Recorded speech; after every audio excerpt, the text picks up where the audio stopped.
What up? What up? What up, though? Good evening or good morning, wherever you are in the world. Welcome to episode 2 of The Lion's Den. I'm your host, Derek Timeless. So, tonight's episode, we will be doing a music review of one of my favorite hip hop groups of all time, the Clipse, and their new album, Let God Sort 'Em Out. But before we begin, I want to briefly show y'all something or share something with you. So, as you can see, I got the, got the cut, the trim up, had to look presentable. But anyway, this past weekend, I went and saw this movie called Him. And I went to the movies and they gave out this little booklet right here, which is part of the marketing for the movie, which I thought was pretty clever. I like the book. Got little steals from the movie in there, Just go through it, as y'all can see.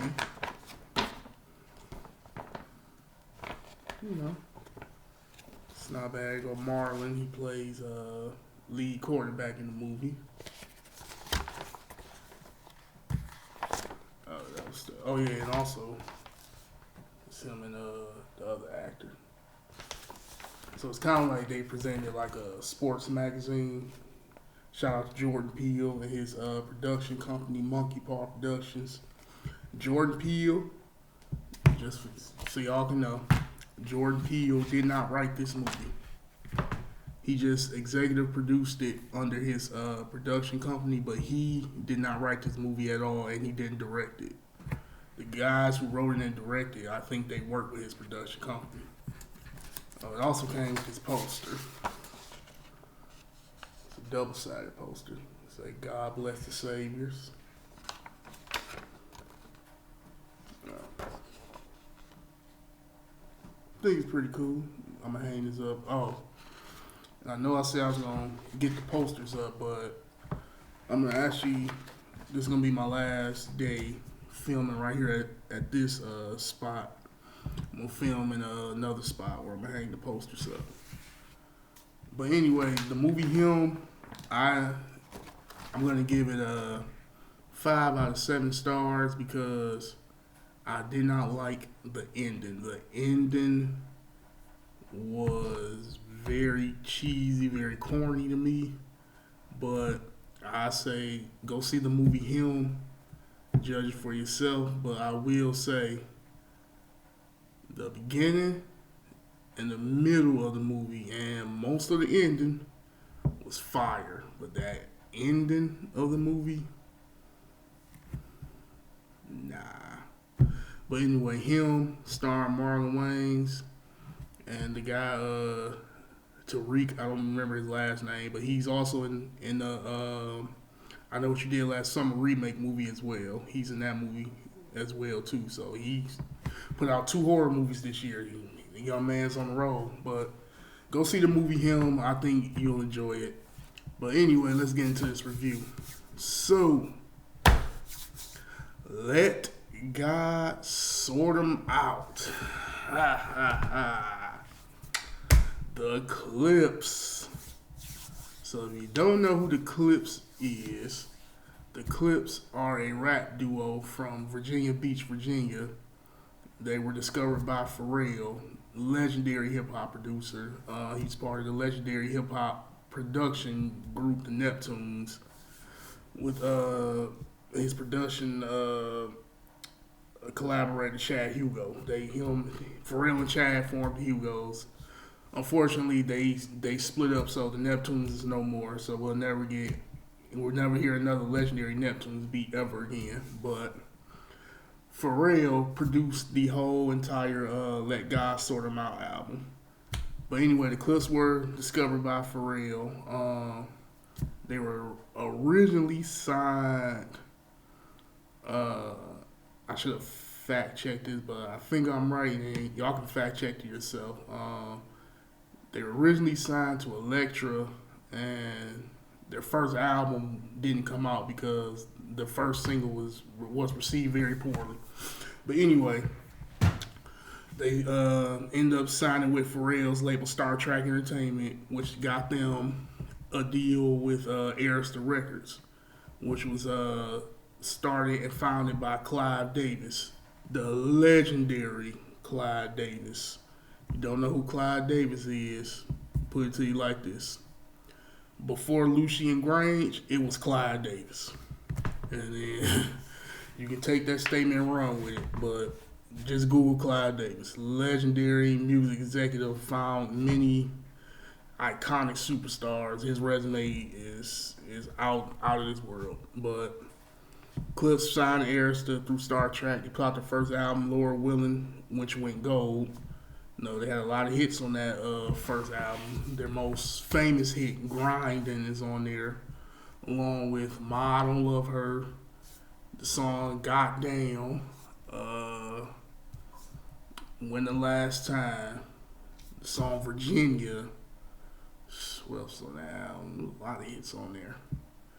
I can't think right now. Brain fart. But yeah, so they put out their second album, Hell Hath No Fury, 2006. First album came out 2002, 3. Then second album was like 2006.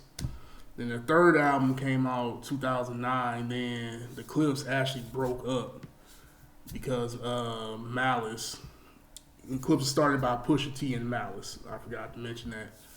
But Malice stopped wanting to do the gangster drug raps that the Clipse is known for, and he wanted to go to more like a spiritual gospel route. That's why now if you hear Malice raps, he doesn't really curse in his raps anymore, because he was going by No Malice when the Clipse broke up. And of course, Pusha T ended up signing with Kanye West and Def Jam, and he went solo, and he did his thing with good music. But the Clipse, since they broke up 2009, they reformed again. I want to say 2021. That's when Malice, he changed his name from No Malice back to Malice. And now they gave us their fourth album, Let God Sort 'Em Out. And off the rip, I'm just tell you right now, this is probably the best hip hop album that has come out this year. And this year isn't even over yet. And I'm going to stand on that statement. Let me tell you why. So we're going to break this album down. So the album opens up with the song The Birds Don't Sing, and which was a nice song. It was dedicated to their parents. Their parents passed away, I think, a year apart from each other. And Malice and Pusha T were very close to their parents. So they, that was a nice gesture. They opened up the album, basically saying the album was dedicated to their parents. So, it was a nice song, basically saying how much they loved them, they adored them. Had Stevie Wonder did a spoken word at the end, and I believe he played harmonica on there as well. But to me,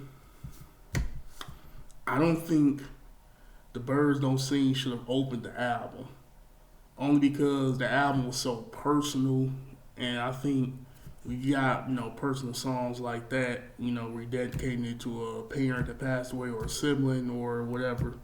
I think you should close the album out with that. Let the album, say all you want to say, put all your hits at the beginning and the middle of the album. Then, as the album's winding down, then you can give, that dedication song.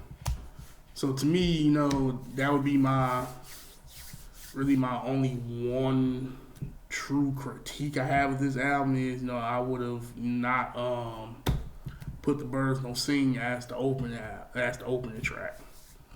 So, track number 2, Chains and Whips. Now, this is the song that should open the album. This song should have opened the album. Soon as it comes on like this dark, gritty, just like a New Yorkish East Coast type beat. And again, this is made by Pharrell. So, you got that, Pharrell usually has his legendary 4 count, where, he'll count 4 beats in and the beat will drop. But this one just comes straight in, just comes boom, boom, boom, ba, boom, boom, ba, boom, boom, ba, boom, boom. So I'm like, okay, when I hear the beat, I'm like, okay. But Pusha T opens up that song with the hook. He comes on, he goes, Uncle said, nigga, you must be sick. All you talk about is just getting rich. When I heard that, I said, they about to feast on this song. I said, this is the Clipse we've been waiting for. I'm like, the Clipse is back. I'm like, yes.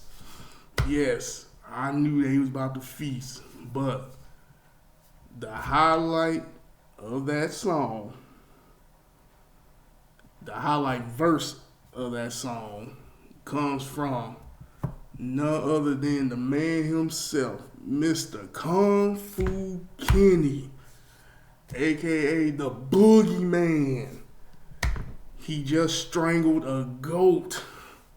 And if you don't know what I'm talking about, you've been living under a rock the past 2 summers. So we don't have to go down the Drake and Kendrick beef. You can do that on your own. That's self-explanatory. We don't even have to dive into that rabbit hole. But Kendrick has the standout verse on there. I don't think he has the most standout verse on the entire album, but Kendrick, on that song, he has the standout verse. He opens up his verse with, I'm not the candidate to vibe with. I don't fuck with that kumbaya shit. I'm like, whew. With Kendrick about to feast on there. And then he actually took a slight jab at Drake in there too. He said, all that talent must be God sent. I sent your ass back to the cosmics. I was like, okay. I like how Kendrick did that. He took the slight jab at Drake in there. Okay. But yes, Chains and Whips should have absolutely opened up the album. The third song is POV featuring Tyler, the Creator.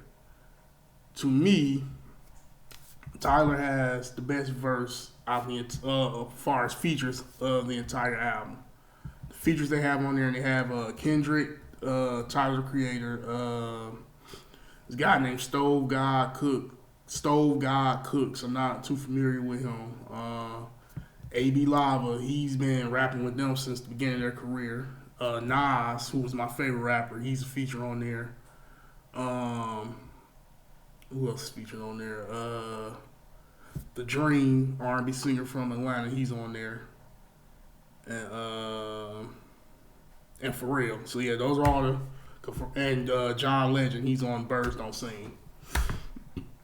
But Tyler Creator has the best feature verse out of the entire album. But POV again is another. It's like a gritty, hardcore East Coast type beat. Yeah, it has that legendary Pharrell count, comes in with the 4. Pusha T comes in with the hook. I would play the songs, but with YouTube, and the copyrights, they'll strike my video. But yeah, so song number 3, POV. Again, the lyrics are it's just more braggadocious drug talk, stuff the Clipse is known for. But Tyler, when I told y'all in episode 1 that Tyler's not to be played with when it comes to bars, listen to POV, listen to Tyler's verse, and you'll understand when I said that boy is not to be played with. He got bars. He can hang with the best of them. Again, because of the type of music he makes and his persona, you may not think he can go as hard as he do, but just listen to POV.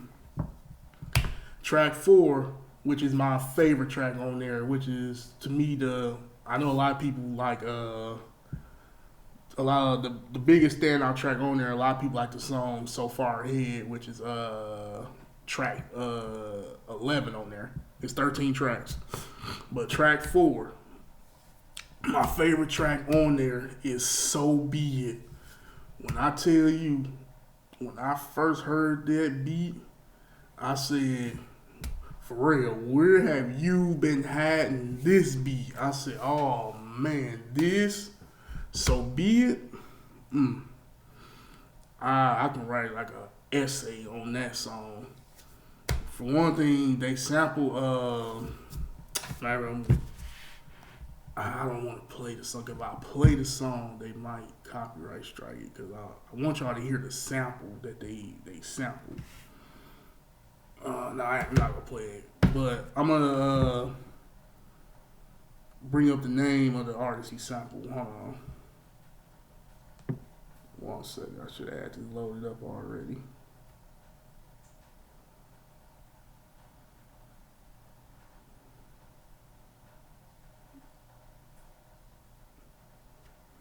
So the name of the song they sample is Maza Akulu by an Arabic Indian artist named Talal Madah. Anyway, pull that song up and then listen to the So Be It verse. The fact that Pharrell took that sample and then he flipped it and put his style on there, and then the Clipse come with that drug talk, gritty East Coast hip hop flow. It is masterpiece, perfection. But yes, I'm not gonna harp too much longer on this album. Like I said, it's 13 tracks on there. To me, the my favorite tracks on there is Chains and Whips featuring Kendrick, POV featuring Tyler the Creator, So Be It, Ace Trumpets, the song Mike Tyson Blow to the Face, but it's labeled MTBFL. So Mike Tyson Blow to the Face, but it's like M.T. You know how artists they do that now where they label their songs. But what's another standout track? Inglorious Bastards. The song Let God Sort 'Em Out slash Chandeliers, because it's 2 songs in one. And Nas is on the Chandelier song. This is Nas by himself in one long verse. Well, so far ahead, really, from track 2 through 7, that's like some of the greatest mix of hip hop, just gritty hip hop that I done heard in a while.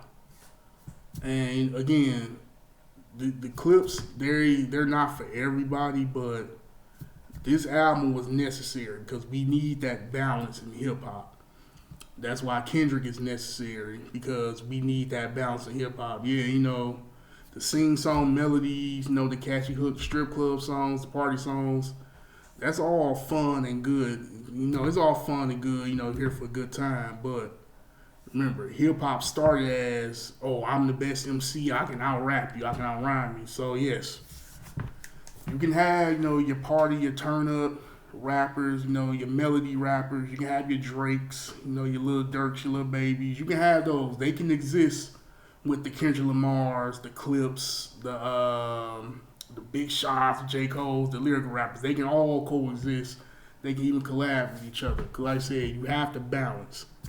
Like I said, without the Joker, there can be no Batman. You need that balance of chaos and order. Like, it has to be a balance. And with hip hop, yes, you need the balance of lyrics and the fun songs. So overall, I'm going to give the Clipse Let God Sort 'Em Out a perfect 7 out of 7 stars, which means they are officially the first album on the Lions Den to be certified a classic. Let God Sort 'Em Out, certified classic, 7 out of 7 stars. Like I said, my only one critique is that they put The Birds Don't Sing at the beginning. And I think that should have been at the end to close the album out and let the album open up with Chains and Whips. But even with that being said, it doesn't matter. This album is still a classic. There ain't no skips on there. Like I said, from tracks 2 through 7, when I tell you that's some of the best hip hop candy your ear would hear in a minute, you definitely gotta give this album a listen to. So that's gonna do it here for episode 2 of the Lions Den. I was about to call it Let God Sort Them Out. I'm actually about to run that album myself. Like I say, I would play the songs, but I would get copyright strike by YouTube. So unfortunately I can't, do that. But I'd like to thank you for tuning in. This one's a little longer than my last video. But like I said, some of these videos will be longer, some will be shorter. But yes, you should definitely check out Let God Sort Them Out. Get your own opinion about it. And let me know down in the comments, what was your favorite song on there? What would you rate the album? What critique do you have of it? Whose guest verse do you think was the better? Do you think Kendrick had the best? Do you think Tyler was the best? Do you think Nas had the best? Do you think Stove God Cook had the best? Or do you think that you didn't care for features, you just wanted to hear the clips? Let me know. It's all fun and good. It's all good opinions. This is a fun, safe. So let me know down in the comments. I'd like to thank you again for tuning in to the Lions Den. Make sure you like, comment, and subscribe. Hit the notification bell so you know when I drop a new episode. Again, I am your host, Derek Timeless. Follow me on Instagram at Derek Timeless CEO313. The TikTok is coming. I've been lazy, just haven't done it yet, but I'm going to make the TikTok. Don't worry, the TikTok is coming. And again, this is still my startup channel. This is a channel I'm still just starting up. So as I do this, these videos will get better. The editing will get better. So just bear with me. But if you hear from ground zero, from day one, you are a true fan. I appreciate you and I love you. Again, this is Derek Timeless. Thanks for tuning in to the Lions Den. Peace.